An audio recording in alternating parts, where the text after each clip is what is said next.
வாக்யஜ்ஞேன கல்பதாம்.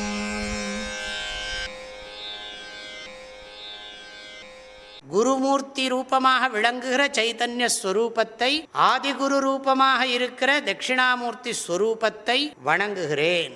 தூய உணர்வே உலகங்களாகவும் குருவாகவும் வணங்கக்கூடிய கடவுளாகவும் காட்சி அளிக்கிறது. பிரம்ம ஜகத்காரணம் சுத்தம் சைத்தன்யம். ஜகத்காரணம் அகம், நானே ஜகத்காரணமாக இருக்கிறேன். இதுதான் விஷயம். எல்லாரும் என்ன பண்றாங்க, சயின்டிஸ்ட் எல்லாம் ஜெகத் காரணத்தை தேடுறாங்க. காரணமே காரணத்தை தேடினா எங்க கிடைக்கும்? காரணமே காரணத்தை தேடினா எப்படி கிடைக்கும்? அது இவன் தான் வேறையாகவும் தனக்கு காரணம் எங்கேயோ இருக்குன்னு நினச்சிட்டு இருக்கான். சாஸ்திரத்தினுடைய கருத்து என்னன்னா, உனக்கு காரணம் யாரும் கிடையாது, நீதான் அனைத்திற்கும் காரணம்.